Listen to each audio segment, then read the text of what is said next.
नमस्कार, मैं हूं नगमा और आप देख रहे हैं एनडीटीवी दुनिया। आज हमारी लीड स्टोरी है कनाडा से। कनाडा को लेकर खबर यह है कि इतनी बार मुंह की खाने के बाद भी भारत को क्यों बदनाम करता रहता है कनाडा। इस पर देखेंगे एक रिपोर्ट और इसके साथ साथ देखेंगे कि ट्रंप के मन में क्या चल रहा है गाजा को लेकर और इजराइल को लेकर, क्या है उनका प्लान। साथ ही लड़ाई की वजह से कॉन्गो से भागे लोगों को कहां मिल रही है शरण। और यूरोप में बेलग्रेड की सड़कों पर दिखा फिर से छात्रों का सैलाब। क्या वजह है, क्या मांग है छात्रों की। म्यांमार में किस तरह हो रहा है चीनी नव वर्ष का स्वागत, दिखाएंगे आपको इसकी एक तस्वीर। सबसे पहले हमारी लीड स्टोरी यानी कि कनाडा। तो कनाडा है कि मानता नहीं, एक के बाद एक भारत पर कई तरह के आरोप लगाता रहा है, रिश्ते खराब करता रहा है, उसको मुंह की भी खानी पड़ी है, दुनिया भर में उसकी बेकदरी भी हुई है, लेकिन फिर भी कनाडा है कि मानता नहीं है। एक बार फिर कनाडा ने आरोप लगाए हैं कि एक जांच रिपोर्ट के हवाले से सबूत पेश करने से फिर भी वो परहेज कर रहा है। तो किस तरह के आरोप एक बार फिर लगा रहा है कनाडा भारत पर, देखिए ये रिपोर्ट। कनाडा में बहुत सारे लोग जो हैं उनको बहुत मुश्किलें आ रही हैं। हम देखते हैं कि जो इश्यूज है अफोर्डेबल हाउसिंग का, जो घर की प्राइसेस है, बहुत यहाँ पर महंगाई हो गई है, बहुत एक्सपेंसिव हो गई है। हम देखते हैं कि जो फूड के प्राइसेस हैं उसका भी बहुत एक्सपेंसिव हो गया है। जो हमारा क्राइम का रेट है कनाडा में बहुत उसका इंक्रीज हो रहा है। रूबी ढल्ला मंगलवार को एनडीटीवी पर आई तो बताया कि कनाडा के लोगों को किस तरह से आगे ले जाना चाहती हैं। वो जस्टिन ट्रूडो की जगह लेने की होड़ में हैं, जिन्होंने अपनी लिबरल पार्टी को कनाडा में और कनाडा को दुनिया में अलग थलग करने में कोई कसर नहीं छोड़ी। पद पर बने रहने के लिए उन्होंने बार बार मुंह की खाने के बाद भी भारत को बेवजह बदनाम किया। एक नई रिपोर्ट भी इसी की कड़ी में है, जिसमें भारत पर कनाडा के चुनावों में दखल का आरोप लगाया गया है। कनाडा को शक था कि भारत उसके चुनावों में राजनयिकों या अपने एजेंट्स के जरिए 3 राजनीतिक दलों के उम्मीदवारों की मदद कर रहा है। इनकी जीत के लिए आर्थिक मदद का आरोप लगाया गया। सितंबर 2023 में प्रधानमंत्री जस्टिन ट्रूडो ने इसकी जांच के लिए एक आयोग बनाया। अब जो 123 पन्नों की रिपोर्ट सामने आई है, उसमें भारत ही नहीं, चीन, रूस और पाकिस्तान के भी नाम लिए गए हैं। भारत ने इसे खारिज करते हुए इसका तगड़ा जवाब दिया है। विदेश मंत्रालय के प्रवक्ता रणधीर जायसवाल ने ट्वीट करके कहा है, कनाडा ही लगातार भारत के मामलों में दखल दे रहा है। इसकी वजह से गैरकानूनी माइग्रेशन और संगठित आपराधिक गतिविधियों के लिए माहौल तैयार हुआ है। है जो हमारा देश है वो सिर्फ जो इमिग्रेंट लोग यहाँ पर आए हैं उनसे ही मतलब वजह से बना है। वो देखते हैं कि जब 1972 में हमारे जो मम्मी हैं वो भी इंडिया से आए थे एज एन इमिग्रेंट।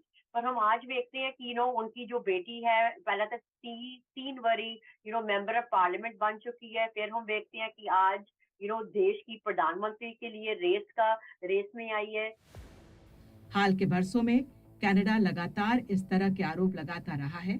निज्जर की हत्या के बाद इनमें बढ़ोतरी हुई, लेकिन एक भी मौके पर कनाडा अपने आरोपों के पक्ष में कोई सबूत पेश नहीं कर सका। उसकी किरकिरी हुई, लेकिन ये सिलसिला थमा नहीं। तो आखिर क्यों कनाडा एक बार फिर इस तरह के आरोप लगा रहा है। हमारे साथ कैप्टन आलोक बंसल हैं, जो निदेशक हैं इंडिया फाउंडेशन के। कैप्टन आलोक बंसल, कनाडा है कि मानता नहीं, बार बार एक तरह से मुंह की खानी पड़ी है, लेकिन अब ये नया आरोप कि भारत जो है वहां के चुनावों में दखल दे रहा है। आपको क्या कारण लगते हैं, कनाडा की क्या डोमेस्टिक कंपल्शंस हैं? देखिए, कनाडा जो है इस वक्त दुखी है क्योंकि वो पूरी दुनिया में अलग थलग पड़ गया है। राष्ट्रपति ट्रंप ने जिस तरीके से कनाडा को ट्रीट किया है वो जग जाहिर है। जहां उन्होंने कहा कि कनाडा अमेरिका का 51वां प्रांत बन सकता है।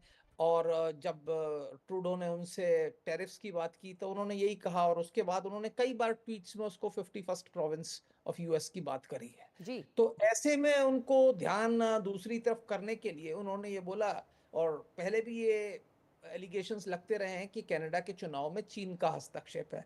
अब उन्होंने कोशिश की है, उन्होंने कहने की कोशिश की है कि भारत और चीन दोनों ही कनाडा के चुनाव में हस्तक्षेप कर रहे हैं और वो उन कैंडिडेट्स के पक्ष में वोटर्स को ले जाने की कोशिश कर रहे हैं जो प्रो इंडिया है। इसके सब साथ उन्होंने कोई भी साक्ष्य या सबूत नहीं रखे हैं और इस तरीके के जो एलिगेशंस हैं वो खिसियानी बिल्ली खंबा नोचे वाली स्थिति है, क्योंकि पहले निज्जर हत्याकांड की जो बात हुई थी उस पे भी उन्होंने भारत के ऊपर आरोप लगाए थे, उनके पास कोई पुख्ता सबूत नहीं थे। पर आपको लगता है आलोक बंसल की कनाडा एक अजीब मिसाल पेश कर रहा है जहां पर एक देश के तौर पे वो आरोप लगाता है लेकिन सबूत नहीं देता है ठोस, चाहे निज्जर की बात हो चाहे अभी हो। यहाँ पर भी एक रिपोर्ट तैयार की गई है 123 पन्नों की, पर सबूत कहाँ दिखा रहे हैं वो, और ऐसा वो करके एक नई एक तरह से मिसाल कायम कर रहे हैं डिप्लोमेसी में। देखिए, इसमें कोई शक की बात नहीं है कि वो जो कर रहे हैं वो अनुमानों और उनके जो इच्छाएं हैं या जो उनको जो लग रहा है आरोपों का एक पुलिंदा है। इसमें कोई भी सबूत या साक्ष्य नहीं है और इस तरीके के आरोपों की अंतर्राष्ट्रीय मंच पर कोई इसका कोई वैल्यू नहीं है, इसकी कोई वो नहीं पर है। इन आरोपों से आपको क्या लगता है कि फायदा होगा घरेलू राजनीति में इस पार्टी को? देखिए, एक कोशिश है कि कुछ लोगों के खिलाफ जो है शायद जनमत तैयार करे, क्योंकि किसी भी राष्ट्र की जनता अगर उसको बोलो कि विदेशी हस्तक्षेप हो रहा है तो उसके खिलाफ कुछ कई बार लोगों का जनमानस का एक विचार बन सकता है। और इस वक्त जो सरकार है वो इतनी अनपॉपुलर है, इतनी अलोकप्रिय है कनाडा में कि वो कोई भी हथकंडे अपना सकती है अपना वोटर बेस बढ़ाने के लिए। जी, क्योंकि जो मौजूदा सरकार है वो इस कदर अलोकप्रिय है, इस वक्त जितने भी ओपिनियन पोल्स आ रहे हैं वो दिखा रहे हैं कि वो बहुत ज्यादा अलोकप्रिय सरकार है। और जी। ऐसी स्थिति में कुछ भी हथकंडा जिससे थोड़ी अभी तो इजाफा हो जाए उनकी पॉपुलैरिटी को कोशिश करें। तो आप कह रहे हैं कि एक और कोशिश है, ये एक तरह से खिसियानी बिल्ली खंबा नोचे वाला मुहावरा सच साबित हो रहा है कि वो एक आखिरी कोशिश कर रहे हैं कि किसी तरह से उनके जो वोटर्स हैं उनका ध्यान बंटवा कर वो डाइवर्शनरी टैक्टिक्स जो है इस्तेमाल करें, अपने वोट बेस को बढ़ाएं। धन्यवाद आपका आलोक बंसल हमारे साथ जुड़ने के लिए। और आगे बढ़ते हैं, बात करते हैं ट्रंप के नए प्लान की। शपथ लेने के बाद ट्रंप पहली बार किसी विदेशी नेता से मिलेंगे और ये नेता इजराइल के प्रधानमंत्री बेंजामिन नेतन्याहू होंगे। इजराइल और हमास को लेकर उनके तरह तरह के फैसले और बयान सामने आ रहे हैं जिनसे ये अंदाज़ा लगाना आसान नहीं है कि आखिर इजराइल को लेकर डोनाल्ड ट्रंप के मन में है क्या, उनका प्लान क्या है। वो जंग रुकवाने की बात करते हैं, लेकिन आज उनकी कुछ योजनाओं के विरोध में रामल्ला में एक रैली निकाली गई है। इजराइल के साथ हमास के सीज फायर के बाद गाजा में अपने घरों को लौटती भीड़, लेकिन सीज फायर करवाने का दावा करने वाले अमेरिकी राष्ट्रपति डोनाल्ड ट्रंप चाहते हैं कि जॉर्डन और मिस्र गाजा के 23 लाख लोगों को अपने यहाँ स्थायी या अस्थायी तौर पर बसा लें। ये नसीहत इन देशों को पसंद नहीं आ रही, लेकिन ट्रंप ने एक और धमाका कर दिया है। उन्होंने इजरायली प्रधानमंत्री नेतन्याहू को अमेरिका बुलाया है।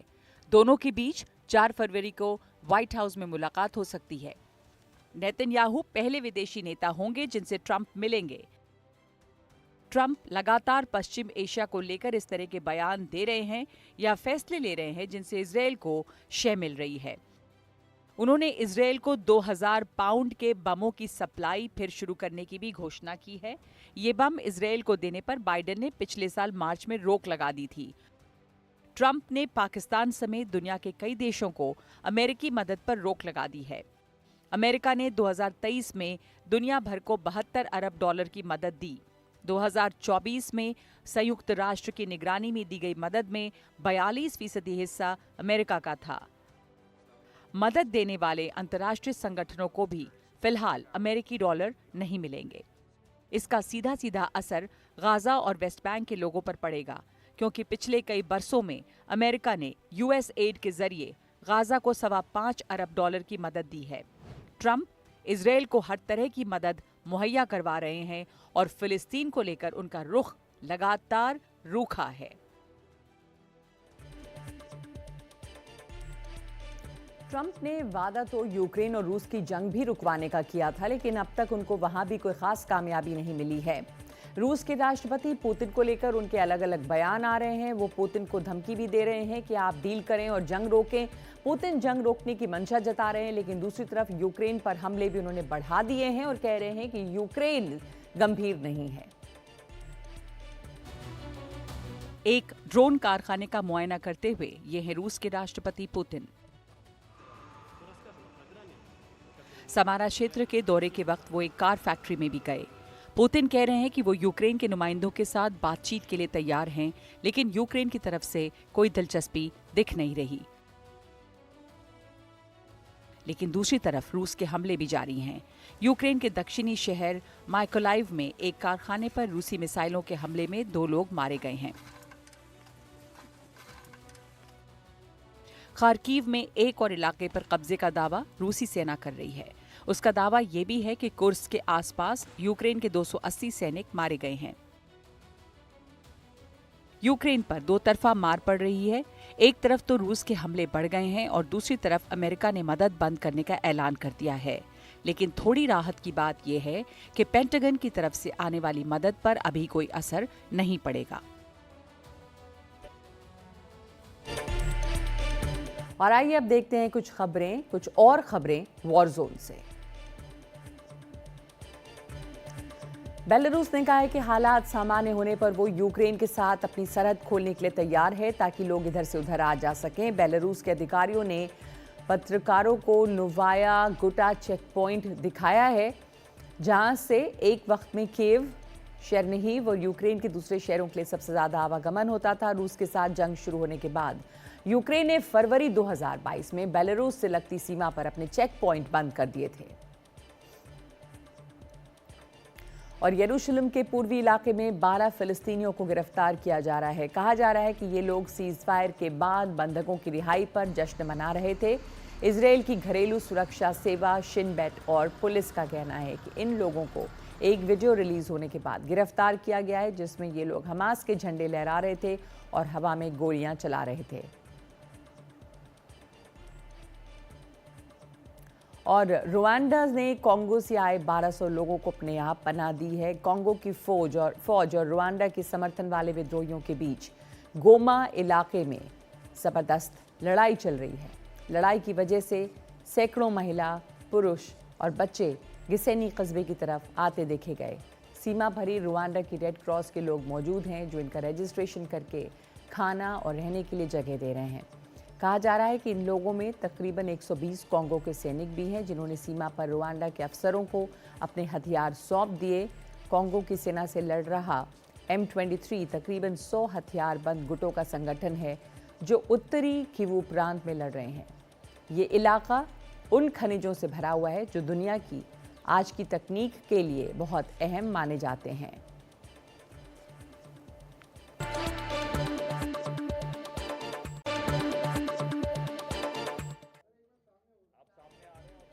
और अब दुनिया भर की अहम खबरें कोने कोने से। चीनी टेक स्टार्टअप डीप सीक पर साइबर हमले किए गए। कंपनी का कहना है कि हमले दुर्भावनापूर्ण तरीके से किए गए। डीप सीक की स्थापना 2023 में हांगझो, चीन में हुई थी। चीन में ये एक AI सहायक है, ठीक उसी तरह जैसे ओपन AI का ChatGPT चैटबॉट है। जैसे ही इसे लॉन्च किया गया, ये एप्पल के आईफोन स्टोर पर सबसे ज़्यादा डाउनलोड किया जाने वाला मुफ्त ऐप बन गया था। इसके आर्टिफिशियल इंटेलिजेंस चैटबॉट ने तकनीकी दुनिया को उन्माद में डाल दिया। इसकी वजह से अमेरिकी AI के सामने कड़ी चुनौती खड़ी हो गई। ये अमेरिकी AI से सस्ता भी है और इसलिए टेक्नोलॉजी के शेयरों में गिरावट आ गई है। और अब आरोप है कि अमेरिका से इस पर साइबर हमले किए गए हैं। अमेरिकी राष्ट्रपति डोनाल्ड ट्रंप ने ऐलान किया है कि एलॉन मस्क का SpaceX जल्दी फंसे हुए अंतरिक्ष यात्रियों को लाने के लिए एक मिशन लॉन्च करेगा। नासा के एस्ट्रोनॉट सुनीता विलियम्स और बुच विल्मोर स्पेसक्राफ्ट ISS पर तकनीकी कारणों से फंसे हैं। सुनीता विलियम्स और बुच बोइंग के स्टार लाइनर में स्पेसक्राफ्ट ISS में जून में गए थे। उन्हें वहां 8 दिन रहना था, लेकिन स्पेसक्राफ्ट में तकनीकी गड़बड़ी के कारण नासा ने उनका लौटना टाल दिया। और सर्बिया में करप्शन के खिलाफ लगातार प्रदर्शन कर रहे छात्रों और इंजीनियरों ने आज बेलग्रेड में एक बड़ा मार्च निकाला है। पिछले साल नवंबर में एक स्टेशन की छत गिरने से मारे गए लोगों को श्रद्धांजलि देने के लिए इन लोगों ने आज 15 मिनट का मौन रखा। आंदोलन से बनते दबाव की वजह से देश के प्रधानमंत्री कल ही इस्तीफा देने का ऐलान कर चुके हैं, लेकिन प्रदर्शन थम नहीं रहे हैं।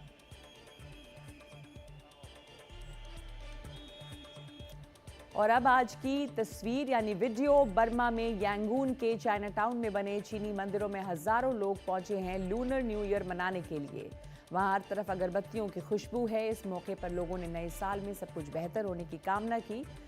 बर्मा इस वक्त एक गृह युद्ध जैसे हालात में है। 4 साल पहले सेना ने चुनी हुई सरकार से सत्ता छीन ली थी। तब से अब तक देश में हालात सामान्य नहीं हो सके हैं।